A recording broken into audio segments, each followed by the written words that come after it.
Part 1, the reunion in Knoxville. My name is Jack Harper, and at 57 years old, I thought I'd figured out what it meant to live a good life.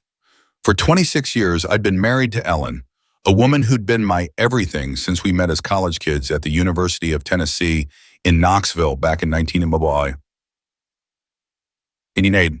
I can still picture her then, long chestnut hair catching the late afternoon sun, her laugh ringing out over the noise of a volunteer football game tailgate by the Tennessee River. We started as friends, just two 19-year-olds sharing cheap beer and late-night talks on the steps of Ayers Hall. Watching the world go by, she was studying history, dreaming of teaching, while I was a business major with vague plans of making it big someday. It took me a full year of awkward flirting, trips to the Crystal on Cumberland Avenue for sliders, long walks across the pedestrian bridge to Sequoia Hills, to convince her I was more than just the guy she could lean on during a tough exam week. She finally said yes to a real date in the spring of '89, and from there, we were inseparable. Our relationship wasn't always easy. After college, I landed a job in Memphis, crunching numbers for a logistics firm, while she took a teaching gig in Nashville. For 2 years, we were a long-distance couple, me driving I-40 every other weekend, her calling me from a clunky rotary phone in her tiny apartment near Music Row. Those years tested us. Missed calls, arguments about who'd visit next, the ache of sleeping alone. But we made it work. 7 years of dating stretched out, 2 long distance, 5 together after I moved to Nashville to be with her. And in '98, we got married under the sprawling oak trees of her parents' farm in Franklin, just south of the city. Sam came along in 2000, Lily in 2003, and we settled into a life in Chattanooga, a city nestled between the Cumberland Plateau and the Appalachian foothills. Ellen wasn't just my wife, she was my compass, my confidant, the one who could read my silences like they were written in bold print. She knew when I was stressed about a client, when I needed a quiet night on our porch swing overlooking Lookout Mountain, when I was pretending to be fine but wasn't. I thought I knew her just as well. That's why what happened in Knoxville last fall broke me in ways I never saw coming. It was October 20th, 2024, a Saturday when our college class held its 35th reunion at the Knoxville Convention Center, right beside the World's Fair Park. The city was alive with the kind of autumn magic Tennessee does best. Leaves blazing red, orange, and gold across the Smoky Mountains, the air crisp with a hint of wood smoke. Ellen and I had been looking forward to it for months. Our class reunions were a big deal. Every year, UT brought back the alumni who'd graduated 35 years prior, turning it into a spectacle with live music, celebrity appearances, and enough nostalgia to drown in. This year, it was our turn, the class of '89, and we drove up from Chattanooga that morning, a 2-hour trip along I-75. The car was filled with chatter. Moyenim, Shy Tower. Ellen wondering if our old roommate Mike still had that awful mustache, me guessing how many beers our buddy Dave would chug before the night was out. We'd always been the golden couple, the ones who made it through while others faltered, divorces, affairs, midlife crises taking down classmates left and right. We were excited to show off, to walk into that room as Jack and Ellen Harper, the pair who'd beaten the odds. Knoxville greeted us like an old friend. The downtown streets were bustling, the sun sphere from the 1982 World's Fair gleaming in the late afternoon light like a golden relic. We checked into a hotel near Market Square, a quaint place with creaky floors and a view of the Tennessee River, before heading to the convention center. Ellen wore a burgundy dress that hugged her figure just right, the kind of outfit that made me proud to have her on my arm. I threw on a blazer I hadn't worn since our last anniversary, paired with slacks and a tie I'd picked up at a Chattanooga menswear shop. We walked into the venue arm in arm, the lobby buzzing with familiar faces turned unfamiliar by time. Gray hair, wrinkles, paunches, where flat stomachs once were. The main hall was decked out, long tables draped in orange and white, UT's colors, a stage where a local bluegrass band plucked banjos and fiddles, and a bar serving everything from craft beer to Tennessee whiskey. Classmates swarmed us, fraternity brothers slapping my back, sorority sisters hugging Ellen and gushing about how she hadn't aged a day. "You two are still together," they'd say, half amazed, half envious. We'd laugh, nod, and sip our drinks, basking in it. The night rolled on smoothly. We swapped stories about the old days, crazy parties at the Sigma Chi House, That time we snuck into Neyland Stadium after hours and nearly got caught. The professor who flunked half our econ class for no reason.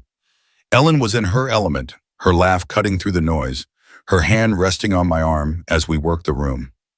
I caught her eye across the table once and she winked, the same wink she'd given me at 20, the one that still made my chest tighten. It felt like we were 20 again, just for a night, surrounded by the ghosts of our youth. Then Tommy Brewer showed up. Tommy was a fixture from our college days, a lanky guy with a loud mouth and a permanent smirk. Back then, he'd been obsessed with Ellen. Everyone knew it. He'd linger outside her dorm in the Fort Sanders neighborhood, strumming a beat-up guitar he couldn't play worth a damn, serenading her with off-key renditions of Springsteen songs. He'd crash our study groups at Hodges Library, offering her rides she didn't need, leaving notes on her windshield that she'd toss in the trash. Ellen never gave him the time of day. She picked me, and I never worried about him. He was a mosquito buzzing around a flame he'd never touch, a guy who thought persistence was a substitute for charm. At the reunion, he sauntered over, his hair thinner and grayer, his grin oilier than I remembered, like a used car salesman who just spotted a sucker. "Jack, Ellen, the golden couple of '89, he bellowed, pulling me into a bear hug that smelled of cheap cologne and bourbon. He reached for Ellen, but she stepped back, offering a handshake instead. Her smile tightened as a drumhead. "Good to see you too, Tommy," she said, her voice clipped. He plopped down across from us at the banquet table, ignoring the empty seats elsewhere. His eyes locked on Ellen like she was the only person in the room. I tried to keep it light. "Brought your family, Tommy?" I asked, sipping my beer. He leaned back, smirking. "Nah, divorced 10 years ago. Short marriage in my 40s, didn't stick. Couldn't find the right one after you stole her, Jack." He let out a loud theatrical laugh, the kind that begged for attention, and I forced a grin, though it stung like a slap. Ellen went quiet, her fingers twisting the napkin in her lap into knots, her gaze fixed on the table. I glanced at her. Her face was pale, her jaw tight, and figured Tommy's loudmouth act was getting to her. He'd always been a pest, but 35 years should have dulled that edge. Apparently not. Our friend Sarah, a Knoxville native who'd stayed close over the decades, noticed too. She'd been with us since college, a steady presence who'd hosted our kids' birthday parties and joined us for hikes in the Smokies. She leaned over, whispering something to Ellen, then pulled her aside toward the bar. I watched them huddle there, Ellen's shoulders hunched, Sarah's hand on her arm. I figured she was just rattled. Tommy had that effect on people. He didn't let up, though. A few minutes later, he swaggered over to them, all apologies and charm, his voice carrying over the music. "Ellen, I didn't mean to upset you. I just wanted you to know you still got an admirer. Age hasn't touched you." I'd had enough. I stood, crossed the room, and got in his face. "Back off, Tommy," I said, my voice low but firm, the kind I used when a client pushed too far. He raised his hands, feigning innocence. "Whoa, Jack. Just joking around. No harm meant." Ellen stepped in, her voice shaky. "It's fine, Jack. Tommy, let it go, okay?" She hugged him, a quick, stiff gesture, like she was brushing off a clingy kid, and told him to move on. He nodded, backing away with that smirk still plastered on his face. We all hit the dance floor after that, trying to shake off the weirdness. The band kicked into a fast-paced rendition of Rocky Top, and the crowd whooped, boots stomping the hardwood. Ellen grabbed my hand, pulling me into the chaos, and for a while it worked. The tension dissolved into the twang of banjos and fiddles, the swirl of spinning couples. Tommy even joined in, flailing like a drunk scarecrow, his arms windmilling in a way that made people laugh. Sarah danced nearby, keeping an eye on Ellen, and I thought we'd dodge the bullet. The night was ours again, Jack and Ellen, the couple who could weather anything. An hour later, they disappeared. Ellen and Sarah were gone from the dance floor, swallowed by the crowd. The convention center was a wall of sound, hundreds of voices shouting over the music, glasses clinking, the band's relentless rhythm pounding through the air. I didn't worry at first. It was a big place and people milled around constantly, grabbing drinks, stepping outside for a smoke, catching up in corners. I scanned the room expecting to spot Ellen's burgundy dress or Sarah's blonde bob, but nothing. I pulled out my phone and called her, straight to voicemail. I tried Sarah, same thing. The music was too loud. They probably couldn't hear their phones ringing. I waited, sipping my beer, chatting with an old Sigma Chi brother about his new boat, keeping one eye on the crowd. 15 minutes passed, then 20, then 30. My gut started to twist, a slow churn that had nothing to do with the alcohol. Finally, Ellen reappeared. She emerged from a side hallway near the restrooms, her face ashen, her eyes darting like a cornered animal's. Sarah trailed a few steps behind, her expression unreadable, avoiding Ellen's gaze. Ellen spotted me and made a beeline, grabbing my arm with a grip that was too tight. "Jack, let's go home," she said, her voice sharp, urgent. I frowned. "What's wrong? We're having fun. Party's not over." She shook her head, her lips a thin line.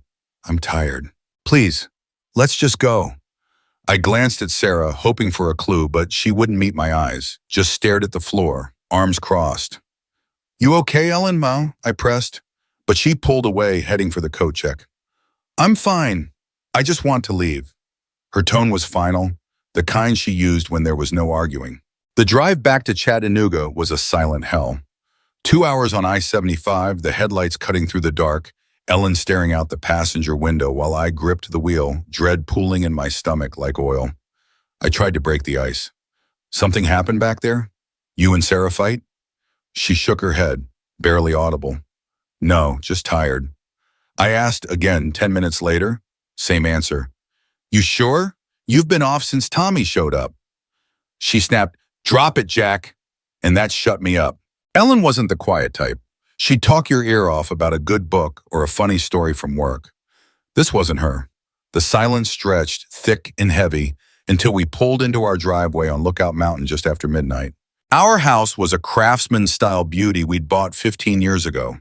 Wood beams, a stone fireplace, a porch with a swing where we'd spent countless nights watching the city lights below.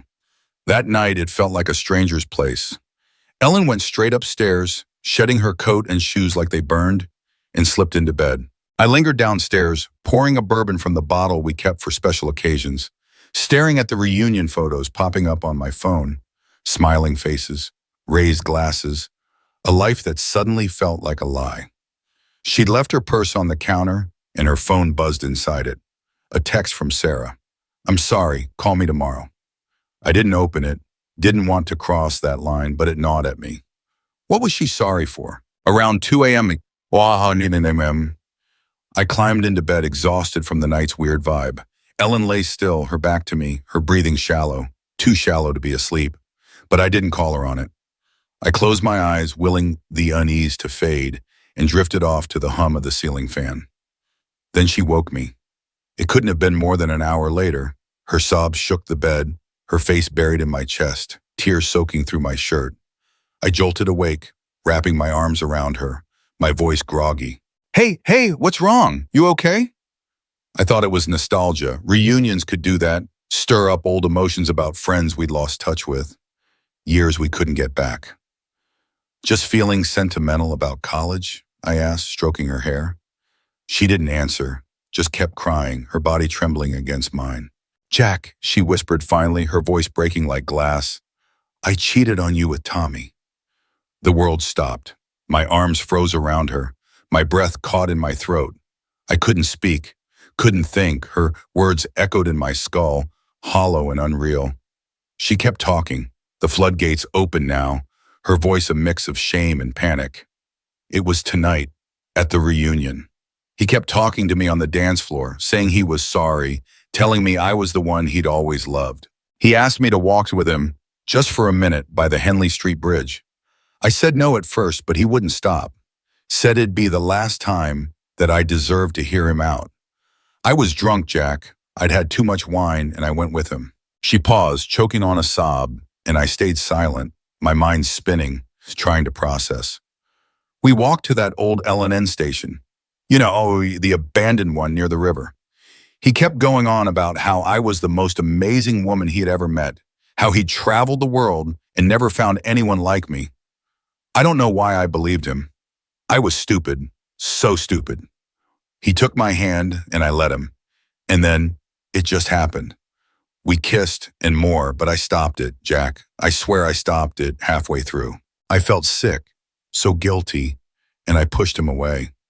I came back to you right after. I'm so sorry. Her words tumbled out, raw and desperate, begging me to react, to say something, anything. I couldn't. My throat was sandpaper, my chest of vice. Tommy Brewer, the guy I'd laughed off for decades, had taken my wife behind my back at a reunion where we were supposed to shine. I saw his smirk in my mind, that moment when Ellen had returned to the hall, his eyes glinting with something I hadn't clocked then, but understood now, triumph. He'd won after all these years. Ellen nudged me, her hands clutching my shirt. Jack, please say something. Yell at me, hate me, anything. I pulled back, my voice barely a whisper. Give me a minute. She nodded, crying harder, and eventually exhaustion took her. She fell asleep, clinging to me, her tears drying on my skin. I didn't sleep. I lay there staring at the ceiling, replaying every second of the night. The dance floor, her laugh, Tommy's grin, her disappearance, that hallway she'd come from. The pieces clicked together, each one a dagger. Rage crept in, slow at first, then all-consuming, drowning the shock. I couldn't stay there, couldn't share that bed with her, couldn't breathe the same air. At 4 a.m., I slid out from under her arm, careful not to wake her.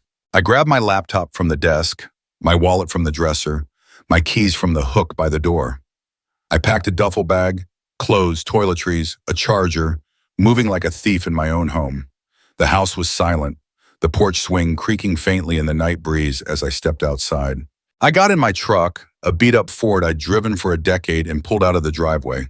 The city lights of Chattanooga faded behind me as I hit I-24. No plan, no destination, just away. I ended up at a motel near the Tennessee Aquarium, a rundown spot with a flickering neon sign that read vacancy. I checked in, handed over my card to a bored clerk who didn't ask questions, and locked myself in a room that smelled of stale coffee and regret. I sat on the sagging bed, pulled out my phone, and blocked her. Her number, her Facebook, her Instagram. Every trace of Ellen Harper I could erase with a tap. By sunrise, I was gone. A ghost in my own life, the man I'd been for 26 years left behind in that house on Lookout Mountain. Part 2, the fallout in Chattanooga. The motel room was a coffin of stale air and flickering light. I checked into the Riverside Inn off I-24, a dive near the Tennessee Aquarium where the hum of traffic seeped through the thin walls like a heartbeat I couldn't escape. It was 5 a.m. on October 21st, 2020, hours after I had slipped out of my house on Lookout Mountain, leaving Ellen asleep in our bed, her confessions still burning in my ears. The room smelled of old carpet and regret, fitting, I thought, for a man who just torched 26 years of his life without a plan. I sat on the sagging mattress, my duffel bag dumped beside me, staring at the peeling wallpaper as if it held answers. My laptop glowed on the chipped nightstand, my phone silent now that I'd blocked her. Ellen Harper, my wife, my betrayer, gone from my digital world with a few cold taps. I didn't sleep.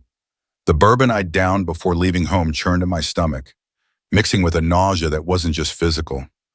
Every time I closed my eyes, I saw her. Ellen on the dance floor at the Knoxville Convention Center, laughing with me one minute, then vanishing with Tommy Brewer the next. Her voice echoed, I cheated on you with Tommy. Each word a hammer blow to the life we'd built. 26 years, college sweethearts, long-distance lovers, parents to Sam and Lily, a couple who'd weathered job losses, sick kids, and a mortgage on that craftsman house overlooking Chattanooga. We'd planned a retirement cabin in Gatlinburg, spent nights dreaming about hiking the Smokies in our golden years. Now it was ash, and I was a ghost in a $60 a night motel room, wondering how I'd missed the cracks. My phone buzzed at 8 a.m., jolting me from the haze. It was Sam, my 24-year-old son, calling from his dorm at Vanderbilt in Nashville. I hesitated, my thumb hovering over the screen. He'd know something was wrong. Ellen would have woken up by now, found me gone, and panicked. I answered, my voice rough. Hey, Sam. He didn't waste time. Dad, where the hell are you? Mom's freaking out. Called me crying, saying you're not home, not answering. What's going on? I took a deep breath, the weight of it all pressing down. Son, there's no easy way to say this. Your mom cheated on me last night with Tommy Brewer, that guy from college. She told me herself. Silence stretched across the line, a void I could feel through the phone. Sam was my steady one, the kid who'd handled his first heartbreak at 19 with a shrug and a beer, who'd aced his finals at Vandy without breaking a sweat. But this broke him. "What?" he finally said, his voice cracking. "No way, there's gotta be a mistake." "Mom wouldn't," I cut him off. "There's no mistake, Sam. She confessed it to me at 3 a.m. or crying her eyes out. Said it happened at the reunion, behind the L&N station in Knoxville. I left after that. I couldn't stay." He stammered, "But, Dad, you're sure? She's a mess. She said she doesn't know where you are. Thinks you're hurt or something." I clenched my jaw. "I'm not hurt. I'm gone. I need time to figure this out. And I need you to keep this from Lily for now. She's got enough on her plate at UT. Can you do that?" He paused, then whispered, "Yeah, okay, but what do I tell Mom?" I sighed. "Tell her I'm safe. That's it. I'll handle the rest." I hung up, my hands shaking. Sam was a good kid, too good to be stuck in this mess. Lily, my 21-year-old daughter, was at the University of Tennessee in Knoxville, living in a sorority house off Cumberland Avenue, blissfully unaware that her family had just imploded. I couldn't face her yet. Her big brown eyes, so much like Ellen's, would undo me. I leaned back against the headboard, the springs creaking under my weight, and stared at the ceiling. What now? I couldn't go home. Ellen would be there, waiting, ready to plead or explain or whatever she thought would fix this. I couldn't face her, couldn't look at the woman I'd loved since I was 19 and see Tommy Brewer's hands on her instead of mine. The next few hours were a blur. I showered in the motel's tiny bathroom, the water lukewarm and sputtering, then sat on the bed with my laptop, searching for something, anything to anchor me. Divorce lawyers in Chattanooga popped up, a list of names and sleek websites promising compassionate representation. I didn't want compassion. I wanted out.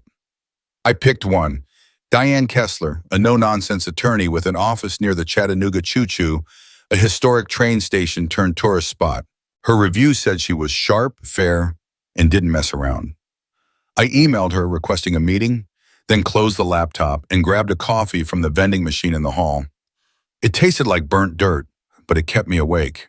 Ellen's calls must have been piling up, blocked, but relentless. I pictured her pacing our living room, her phone in hand, tears streaming down her face.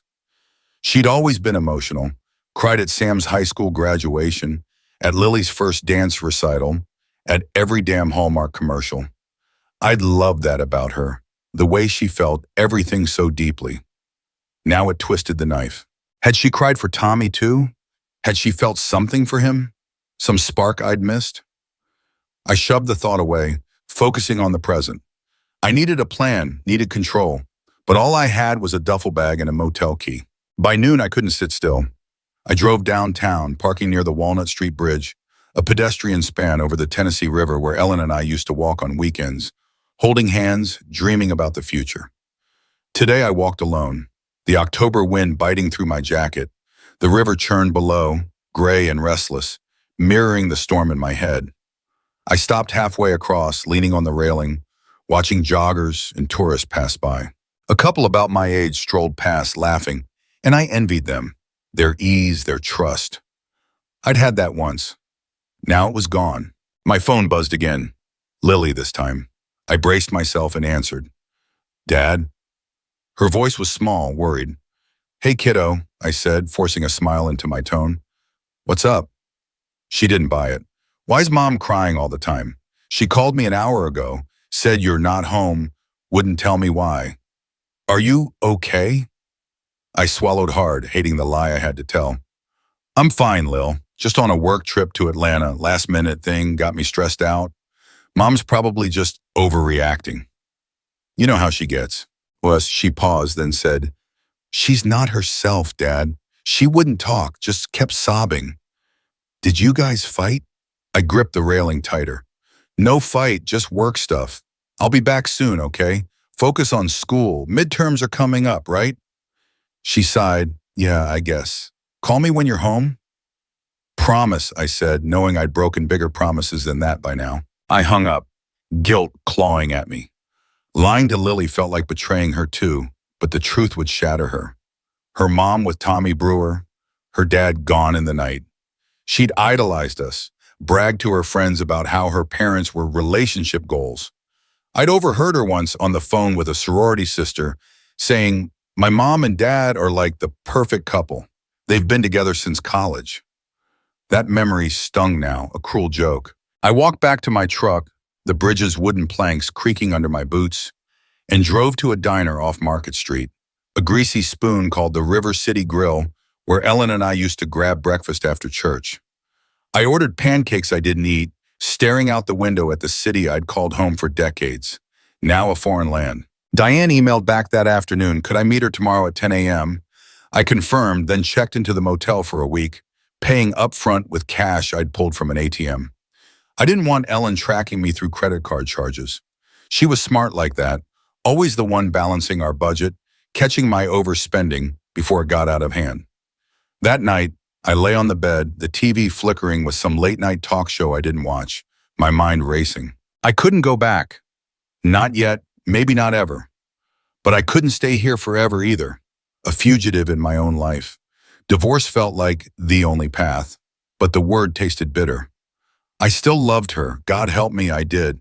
The thought of her with Tommy, of her choosing him even for a drunken moment, made me want to punch something. But beneath the rage was a hollow ache. She'd been my everything. How do you cut that out without bleeding to death? Sam texted at 9 p.m. Talk to Mom. She's a wreck, keeps asking where you are. I said you're safe, like you told me. She's not buying it, knows something's up. What do? I typed back, hold the line, Sam, I'll figure it out. Thanks for being there. He replied with a thumbs up emoji, but I could feel his strain through the screen. He was 24, old enough to handle this, but still my kid, caught between his parents like a rope in a tug of war. I hated that for him. Hated that Ellen's choice had ripple effects I couldn't stop.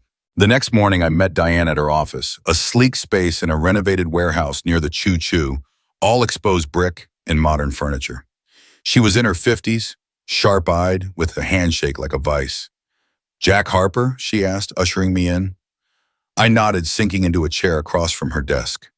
The Tennessee River glinted through her window, a sliver of silver against the gray October sky. So, she said, cutting to the chase, you want a divorce? I nodded again. Yeah, it's over. 26 years, done. She cheated on me last night. Told me herself. Diane raised an eyebrow, jotting notes. Sorry to hear that. You want it clean or messy? I leaned forward, elbows on my knees. Clean. Half our assets, house, savings, the works. We've got a fund for a cabin in Gatlinburg. She can have half of that too. No games, no revenge. She tilted her head. No retaliation? Most guys in your spot want blood, alimony fights, custody battles if there's kids. I shook my head. Kids are grown. Sam's 24, Lily's 21. And I can't destroy her, Diane. I trailed off, the words catching. She nodded, understanding.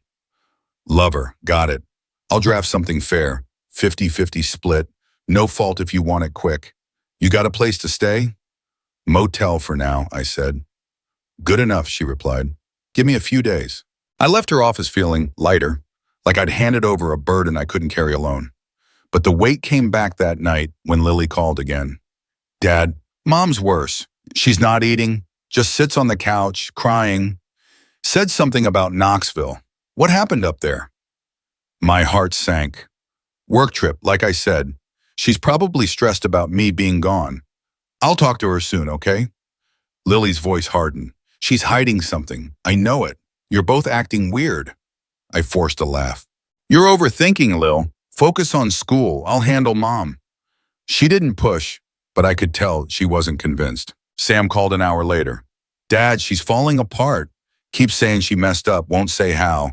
I can't keep lying to Lily. She's asking questions. I rubbed my face, exhaustion hitting hard. I'll tell her soon, Sam. Just give me a couple days. Meeting a lawyer, sorting it out. You okay? He sighed. Not really. This sucks, Dad. We were solid, you, me, Lily, Mom. What happened? I didn't have an answer, just said, I'm sorry, son. I'll fix what I can. He hung up, and I sat there, the motel room closing in, the reality sinking deeper. My family was broken, and I couldn't glue it back together. That night, I drove up Signal Mountain, a winding road north of Chattanooga, where the city sprawled below like a sea of lights. I parked at an overlook, the wind howling through the pines, and screamed into the dark, raw, wordless, a release of everything I'd bottled up. Ellen with Tommy, Ellen lying to my face, Ellen tearing us apart. I loved her. God, I loved her, but I couldn't stay. I couldn't pretend, couldn't forgive, couldn't look at her without seeing him. When the echo faded, I got back in the truck, wiped my face, and drove to the motel. Tomorrow, I'd start over, whatever that meant. For now, I was a man unmoored, drifting in a city I didn't recognize anymore, waiting for the pieces to settle. Part 3, The Smoky Truth. The Riverside Inn had become my purgatory by October 31st, 2024. 10 days since I'd fled my house on Lookout Mountain. 10 days of living out of a duffel bag in a motel room that reeked of cigarette smoke and despair. Chattanooga's gray autumn days blurred together, each one a cycle of coffee from the vending machine, aimless drives along the Tennessee River, and nights staring at the ceiling while the interstate hummed outside. I'd blocked Ellen's number, but her presence lingered. Texts from Sam saying she was a wreck. Calls from Lily begging for answers I couldn't give. My lawyer, Diane Kessler, was drafting divorce papers, promising a clean split, but nothing felt clean about this. I was a man unmoored, caught between the life I'd lost and the one I didn't know how to start. That morning, my phone rang at 9 a.m. Sarah, our college friend from Knoxville, her name lighting up the screen like a beacon from the past. I'd barely spoken to her since the reunion, just a quick thanks for being there, when she'd pulled Ellen aside that night. I answered, my voice gravelly from lack of sleep. Hey, Sarah. She didn't bother with small talk. Jack, how you holding up? I've been worried. I leaned back against the motel bed's headboard, the springs groaning. Not great. Living in a motel, figuring out how to end a 26-year marriage. You? She sighed, a sound heavy with something unsaid. I'm okay, but there's something you need to know about Ellen, about that night. I didn't want to call, but I can't keep it in. My stomach dropped, a cold dread creeping up my spine. What do you mean? I asked, gripping the phone tighter. She hesitated, then let it out. Ellen lied to you, Jack. What she told you about the reunion, it's not the whole story. It didn't happen by the Henley Street Bridge like she said. I found them in a maintenance room at the convention center, off the main hall. They weren't just talking or kissing. They were, they only stopped because I walked in. The words hit like a freight train, crashing through the fragile wall I'd built around her confession. I'd clung to her version, drunk, guilty, stopping herself halfway through some fumbling mistake behind the L&N station. It was a lie I could stomach, a shred of dignity I'd let her keep. But this was deliberate, calculated, a betrayal so raw it stole my breath. You're sure? I croaked, my voice barely audible. Jack, I wish I wasn't, Sarah said softly. I went looking for her after she disappeared from the dance floor. Thought she'd gotten sick or something. I heard noises, opened the door, and there they were. Ellen saw me, panicked, and pushed Tommy off. That's why she came back to you looking like that. I'm so sorry. I hung up without another word, the phone slipping from my hand onto the bed. The room spun, my chest tightening until I couldn't breathe. A maintenance room, not some romantic stroll by the bridge, not a drunken slip she regretted mid-act. She'd gone with him, chosen a grimy closet over me, over us, and only stopped because Sarah's footsteps broke the spell. Tommy Brewer's smirk flashed in my mind. That moment when Ellen had returned to the hall, pale and shaken, his eyes glinting with triumph. He hadn't just won a kiss. He'd taken her, and she'd let him. The last thread of respect I'd held for her snapped, leaving nothing but rage and a hollow ache where love used to be. I couldn't stay in that room. I grabbed my keys, stormed out to my truck, and drove east. No destination, just motion. The highway blurred past, billboards for Ruby Falls, signs for I-75 South, but I turned onto TN 321, heading into the Great Smoky Mountains National Park. I needed air, space, something bigger than the mess in my head. The road wound through rolling hills, the trees a riot of red and gold, their beauty mocking my ugliness. I parked at the trailhead for Alum Cave, a 5-mile hike I'd done with Ellen and the kids years ago. Sam complaining about the climb, Lily skipping ahead, Ellen laughing as we ate sandwiches at the bluff. Today I hiked alone, my boots crunching gravel, the fog thick around me like a shroud. My lungs burned as I pushed up the trail, past Arch Rock and the narrow ledges until I reached the cave, a shallow overhang with a view of endless ridges fading into the haze. I sat on a boulder, sweat soaking my shirt, and stared out at the Smokies. The silence was deafening, no city noise, no Ellen's voice, just the wind rustling the leaves. I let it all go there, the hurt, the love, the what-ifs. I pictured her in that maintenance room, Tommy's hands on her, and screamed into the void, a raw, primal sound that echoed off the cliffs. When it faded, I felt lighter, not healed but unburdened, like I'd shed a skin I didn't need anymore. I stayed until dusk, the sky bruising purple, then hiked back down, my legs shaky, but my resolve firm.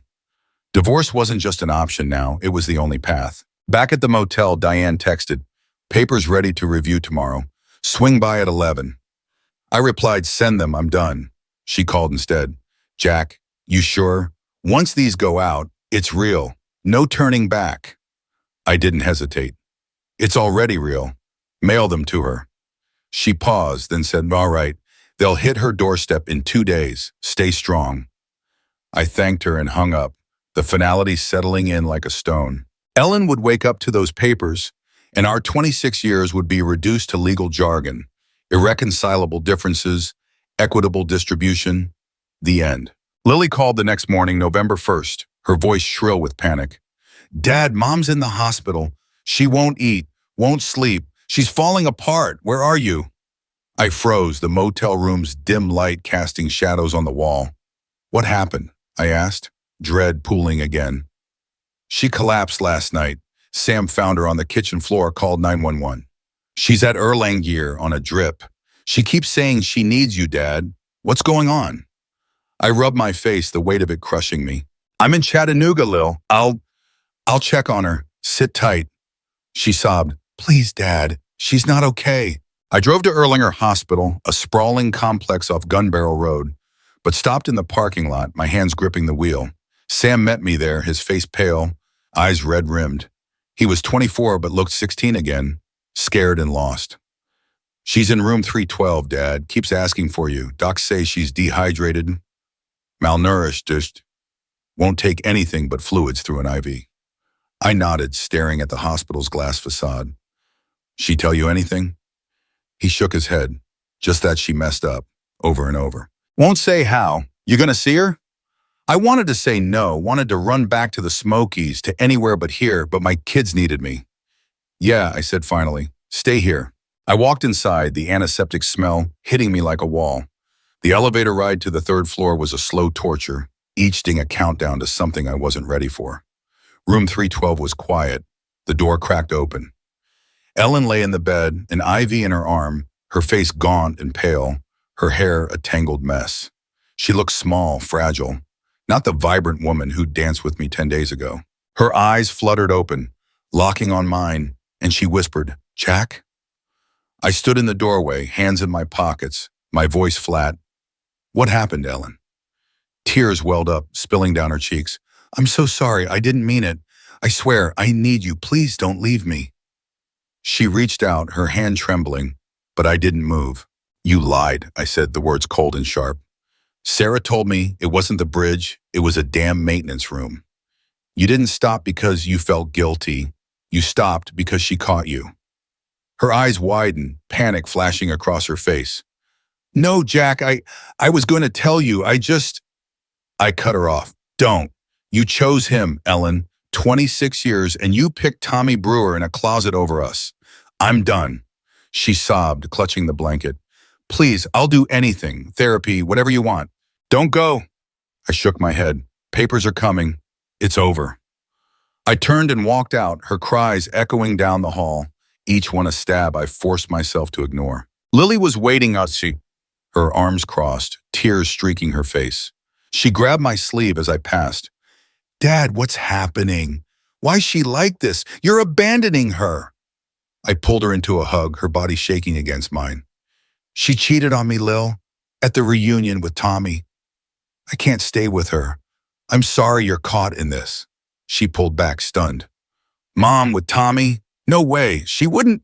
Sam stepped up, nodding grimly. She told me too, Lil. It's true. Lily's face crumpled, and she buried it in my chest, sobbing. Why, we were perfect. Why'd she do this? I didn't have an answer, just held her, my own eyes burning. They begged me to reconsider. Sam's quiet pleas, Lily's desperate tears, but I couldn't.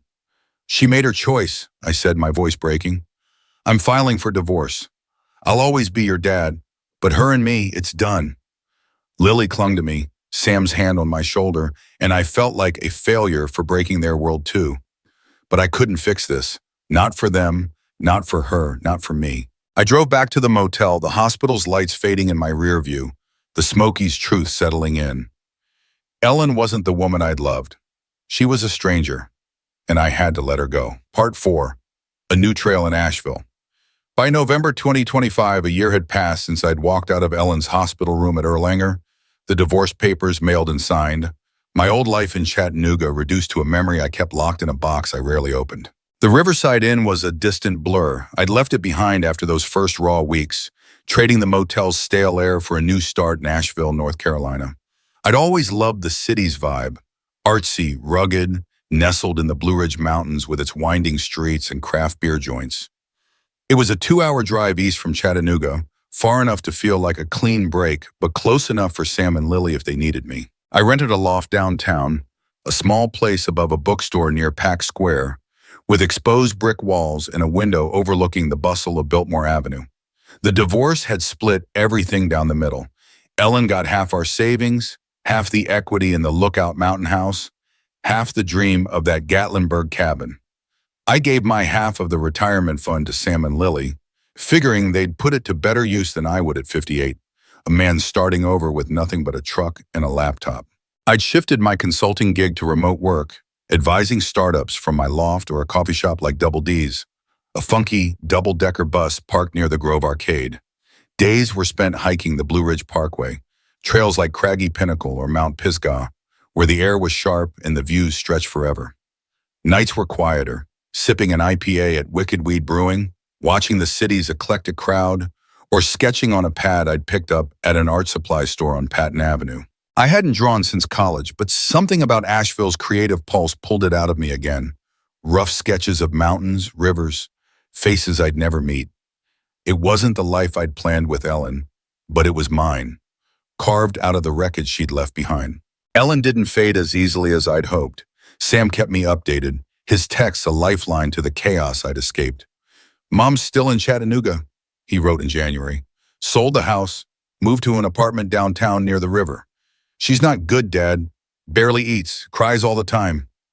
I didn't reply, couldn't find words that didn't feel hollow. Lily called in March, her voice tight.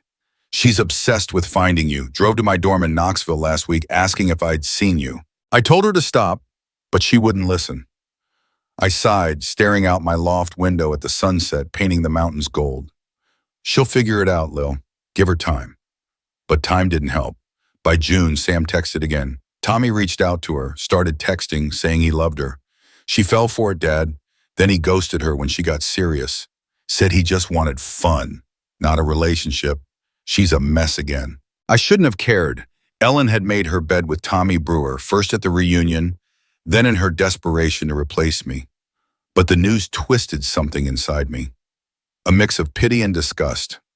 I pictured her in that riverfront apartment, alone clinging to a sleaze who'd never cared, begging for scraps of affection she'd thrown away our marriage to chase. Sam's next update in August was worse. She's controlling now, calls me 10 times a day, guilts Lily into visiting. Lily's done, moved out last month, crashing with friends at UT, Mom's losing it. I called Lily that night, her voice weary over the line. Dad, she's not the mom I knew. She tracks my phone, freaks out if I don't answer, wants me home all the time. I tried to help, but I can't fix her. I leaned against my kitchen counter, the Asheville skyline twinkling outside. You don't have to, kiddo. Live your life. She's got to sort herself out. You okay? She sniffed. Yeah, I miss us, no, the family we were. I swallowed hard. Me too, Lil. But we're still us. You, me, Sam. That doesn't change. I met Clara in September on a crisp morning hiking the Mount Pisgah Trail. She was 53, wiry and tough, with gray streaked hair pulled into a loose ponytail and a backpack that looked like it had seen a dozen states. I'd stopped at the summit, sketching the rolling peaks, when she plopped down nearby, pulling a water bottle from her pack. "Nice view," she said, nodding at the horizon. I glanced up, caught off guard by her easy grin. "Yeah, best in the Carolinas." She laughed, a sharp, bright sound. "Bold claim. I'll take it. Though, you local?" "Sort of," I said, closing my sketchbook. "Moved to Asheville a year ago, starting over." "You?" She shrugged. "Charlotte originally, but I'm on the road now. First solo trip after a nasty breakup. Needed to breathe." We got talking, her ex a controlling jerk, my ex a cheating ghost, and bonded over the shared wreckage. She wasn't looking for love, and neither was I, but we swapped numbers, promising to hike again if our paths crossed. They did, a week later, on the craggy Pinnacle Trail. We fell into an easy rhythm, hiking, trading stories, laughing at the tourists who'd pack flip-flops for a mountain climb. Clara was a graphic designer, freelancing from wherever she landed, with a dry wit and a no-nonsense edge I liked. We started meeting up, coffee at Izzy's on Haywood Street, beers at Burial Brewing, hikes along the Appalachian Trail near Hot Springs. It wasn't romance, not yet, just companionship, a lifeline I didn't know I needed. She'd rented a cabin in Black Mountain, 20 minutes east of Asheville, and I'd drive out some weekends, the two of us cooking chili or sitting by her fire pit, watching the stars over the Swannanoa Valley. "You ever think about going back?" she asked one night, poking the fire with a stick. I shook my head, the flames casting shadows on my face. "Back's gone, burned to the ground by someone I trusted. This is forward." She nodded, understanding. "Same, forward's all we've got." Sam called in October, his tone heavy. "Dad, Mom's in therapy. Finally, but she's still a wreck. Keeps asking about you if you're with someone." I didn't say anything. I sat on my loft's couch, Clara's laugh from our last hike echoing in my mind. "Good, it's not her business anymore. How's Lily?" He sighed. "She's okay, staying away from Mom, focusing on school. We're both adjusting."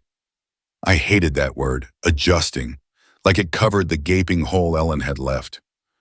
"You're doing great, Sam. Both of you. I'm here. Always." He paused, then said, "I know, Dad. Just wish it didn't end like this." I didn't reply. There was nothing to say that wouldn't hurt more. By November, Asheville felt like home. Not the home I'd lost, but one I'd built. Clara and I were travel buddies now, planning a trip to Boone for the holidays, maybe a detour to Blowing Rock. I'd stopped checking Sam's updates for Ellen's sake, letting her fade into the background where she belonged. Lily texted one night, "Dad, I'm good. New apartment near campus, new friends. Mom's still nuts, but I'm done babysitting her. Love you." I smiled, typing back, "Love you too, kiddo. Proud of you." The rage I'd carried from Knoxville had dulled, replaced by something quieter. Not peace, not yet, but a steady pulse of my own making. Clara and I hiked Mount Mitchell that month, the highest peak east of the Mississippi, a grueling climb through fog and pine.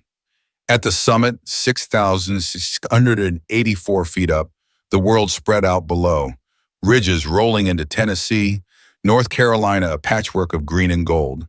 She stood beside me, wind whipping her hair, and said, "This is why I left Charlotte. Moments like this." I nodded, sketching the view in my mind. "This is why I left Chattanooga. Needed something bigger than the mess I was in." She glanced at me, her eyes sharp. "You're not in it anymore, Jack. You're here." I let that sink in, the truth of it settling like the mountain beneath my feet. Ellen was a shadow, Tommy a ghost. Asheville was my trail now, and I wasn't walking it alone. Part 5. The wedding in Nashville. 4 years had passed since that night in Knoxville, since Ellen's confession shattered our 26-year marriage into fragments I'd spent years piecing into something new. It was October 2028, and I was 61, living a life I'd carved out in Asheville, North Carolina, a city of mountain trails and quiet nights that had become my refuge. The divorce was long finalized, the Lookout Mountain house sold, the Gatlinburg dream buried. Ellen had faded to a shadow in my mind, her updates filtered through Sam and Lily, sporadic and distant. I'd built something else, work I could do from anywhere, sketches filling notebooks, and Clara, my hiking partner turned companion, who'd walked into my life on a trail and stayed. We weren't married, weren't even sure we wanted to be, but we'd traveled together, Boone, Blowing Rock, even a summer in Colorado's Rocky Mountains, finding a rhythm that didn't need labels. Then Sam called, his voice steady but edged with something new. Dad, I'm getting married, November 10th, Opryland Hotel in Nashville. I want you there. And Mom too. It was September, 8 weeks out, and I sat on my loft couch overlooking Asheville's Biltmore Avenue, the phone heavy in my hand. Sam, 28 now, had met a girl named Rachel at Vanderbilt, a med student with a laugh he said could light up a room. I'd met her once over dinner in Knoxville and liked her. Smart, grounded, good for him. Congrats, son, I said, meaning it. I'll be there. You sure about your mom, though? He sighed. Yeah, she's better, I think. Therapy's helped, but she's still fragile. I can't not invite her. It's my wedding. You okay with that? I paused, the memory of Ellen's hospital bed flashing back, her tears, her pleas, the maintenance room lie Sarah had uncovered. I'm okay, I lied. It's your day, Sam. I'll make it work. Clara was in the kitchen, chopping peppers for dinner, when I told her. She glanced up, her gray-streaked hair falling over one eye, and smirked. A wedding with the ex? Sounds like a soap opera. I laughed, leaning against the counter. Yeah, but it's Sam's soap opera, not mine. You in? She tilted her head, considering. If you want me there, I'm there, but I'm not wearing heels. Those venues are hell on my knees, I grinned. Deal. Boots it is. She'd never met Ellen, never needed to. Our worlds had stayed separate. Mine forward, Ellen stuck in a past she'd broken, but Sam's wedding would collide them, and I wasn't sure what that crash would look like. We drove to Nashville on November 8th, a 6-hour haul from Asheville along I-40, the Smokies giving way to rolling Tennessee hills. Clara rode shotgun, her playlist, Springsteen, Fleetwood Mac, some indie folk I didn't know, filling the truck. Nashville glowed as we hit the city limits, neon signs and honky-tonks lighting up the night. The Opryland Hotel was a sprawl of glass and gardens, a resort so big it felt like a small town, cascading waterfalls, indoor rivers, rooms stacked around atriums dripping with plants. We checked in, dropping our bags in a suite overlooking the Delta atrium, its twinkling lights reflecting off Clara's amused expression. Fancy, she said, kicking off her boots. Your son's got taste. I nodded, staring out the window. Rachel's family's footing most of it. Her dad's a surgeon. Sam lucked out. The pre-wedding dinner was the next night, Friday, in a private room off the hotel's Cascades atrium. Long tables, white linens, a view of the fountain spraying into the air.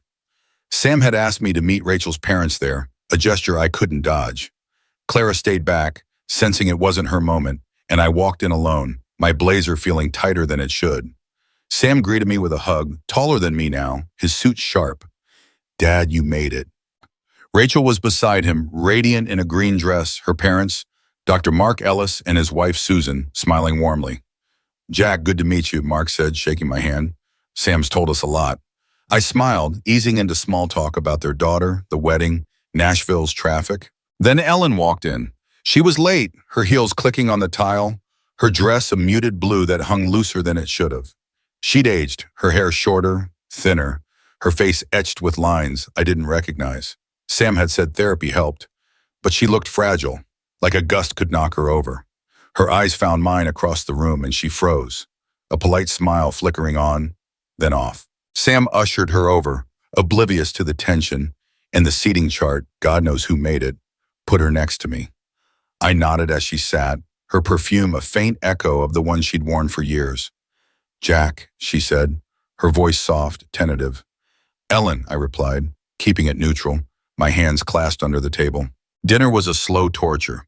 Mark and Susan chatted about Rachel's med school, Sam's job in biotech, the wedding plans, flowers from a local florist, a band from East Nashville.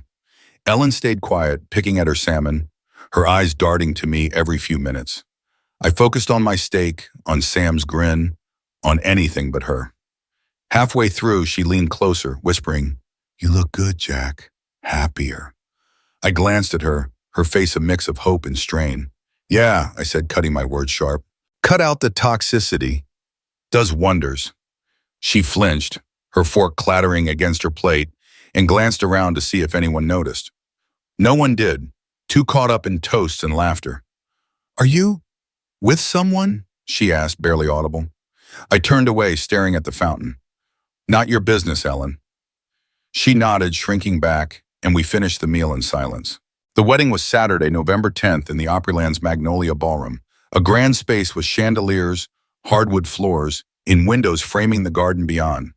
Clara came with me, her dark jeans and boots a quiet rebellion against the formal crowd, her hand in mine as we walked in.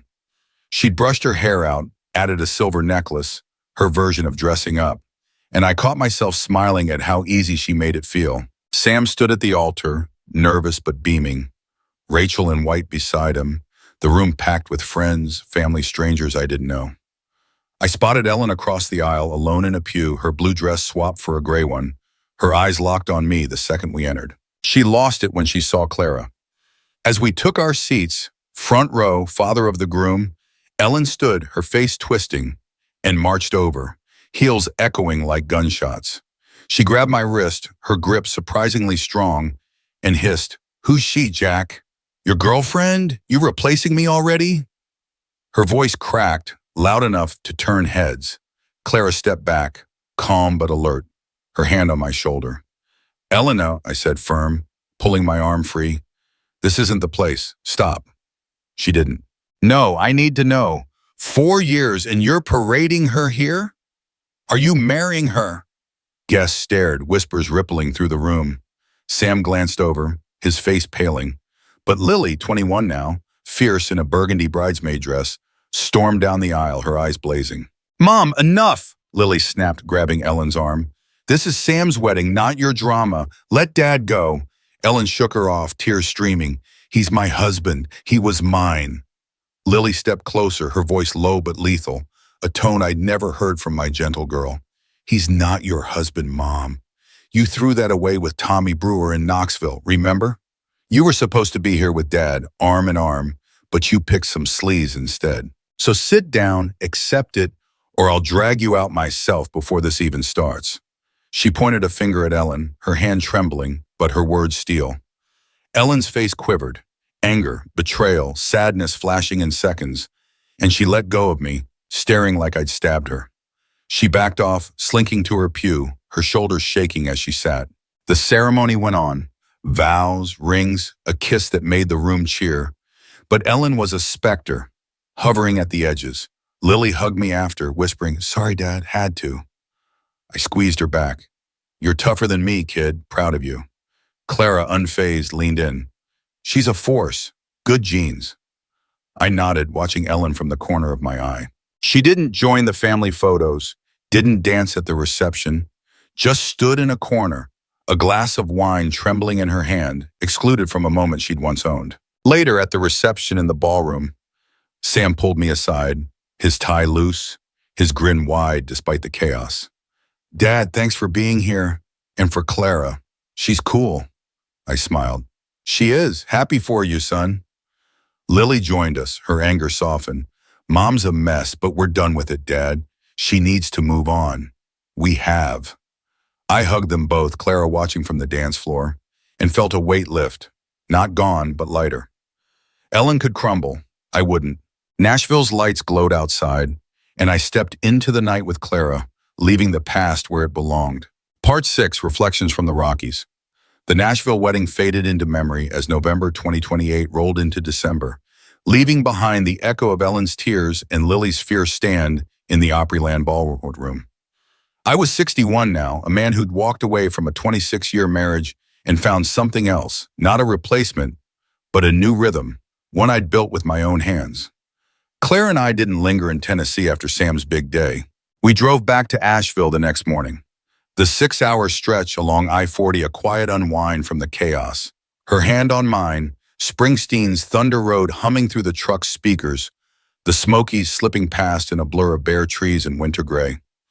Asheville welcomed us with its familiar chill, the loft above Pack Square, a sanctuary of brick and silence.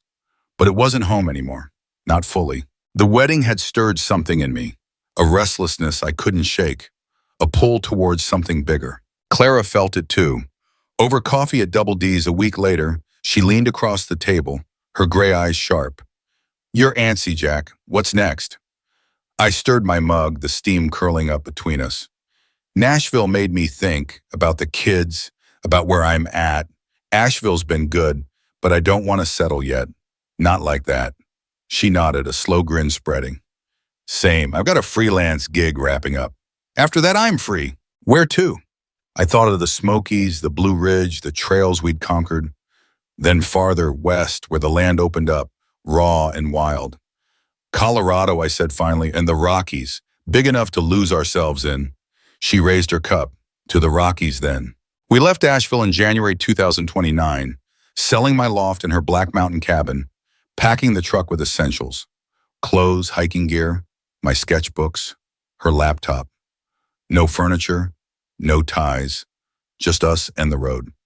The drive took 3 days, cutting through Tennessee, Missouri, Kansas, the landscape flattening, then rising again as the Rockies loomed ahead. We settled near Estes Park, a mountain town an hour north of Denver, renting a cabin off Highway 36 with a porch overlooking Long's Peak, 14,259 feet of jagged granite that dared you to climb it. The air was thin, crisp, the kind that woke you up even on tired mornings. Clara called it our base camp, a launch pad for trips across Colorado, Boulder, Fort Collins, the trails of Rocky Mountain National Park. I turned 62 that spring, but I felt younger out there, my legs stronger from hiking, my mind clearer with every mile. Work followed us. I consulted remotely, advising startups via Zoom from a folding table in the cabin, while Clara designed logos and websites, her screen glowing late into the night. But the mountains owned us more than the work did. We hiked Bear Lake in February, the snow crunching under our boots, the frozen water a mirror for the pines. In March, we tackled Trail Ridge Road when it reopened, driving above 12,000 feet, the wind howling through the tundra. I sketched it all, peaks, lakes, elk grazing in meadows, my notebooks piling up, a record of a life I hadn't planned but loved anyway. Clara teased me about it, calling me the mountain Picasso, but she'd sit beside me on the porch, sketching her own versions, our pencils scratching in sync as the sun dipped behind the divide. Sam and Lily thrived back east. Sam texted in April. "Rachel's pregnant, due in November. You're going to be a grandpa, Dad." I grinned at the screen, calling him from the cabin's porch. Long's Peak glowing pink in the sunset. "A grandpa, damn, Sam. You're making me old." He laughed. "You're not old. You're out there climbing mountains." Rachel's excited to meet Clara, too. Lily called a week later, her voice bright. "Got a job offer in Knoxville, marketing firm, starts in June." "I'm good, Dad, really good." I leaned against the railing, pride swelling. "Knew you'd land on your feet, Lil. Love you?" They'd built their own lives, strong despite the fracture Ellen had left, and I felt a quiet relief knowing I hadn't lost them in the fallout. Ellen's shadow lingered, though, faint but persistent. Sarah called in May, her voice soft over the line from Knoxville. "Jack, thought you should know, Ellen is still in Chattanooga, in therapy. She's stable, I guess, but not the same. Saw her at a coffee shop downtown. She asked about you." I stood in the cabin's kitchen, Clara chopping onions nearby, the Rockies framed in the window. "What did she say?" Sarah sighed. "Just wanted to know if you're happy." I said, "You're living your life," left it at that. "She's alone, Jack. No one's serious since Tommy ditched her." "It's sad." I nodded, though she couldn't see it. "Yeah, it is. Thanks for the update." I hung up, the news settling like dust. Ellen alone, clinging to a past she'd torched. I pitied her, but it didn't pull me back. That door was shut, locked, the key lost in the Smokies years ago. Clara and I hit the road again in June, driving south to Telluride for a week. Narrow streets, old mining charm, peaks that dwarfed even Estes Park. We hiked the Bear Creek Trail, a steep climb to a waterfall that roared over cliffs, and camped under a sky so clear the stars felt close enough to touch. Back in Estes, Sam visited in July, Rachel waddling beside him at 7 months pregnant. They stayed a weekend, sleeping in the cabin's loft, and we took them to Sprague Lake, a gentle loop they could manage, the water reflecting snow-capped, flat-top mountain. "This place suits you, Dad," Sam said, skipping a stone across the lake. "Better than Chattanooga ever did." I smiled, clapping his shoulder. "You're right. Glad you're here to see it." Rachel hugged me before they left, whispering, "Thanks for raising a good one." I laughed. He raised himself half the time.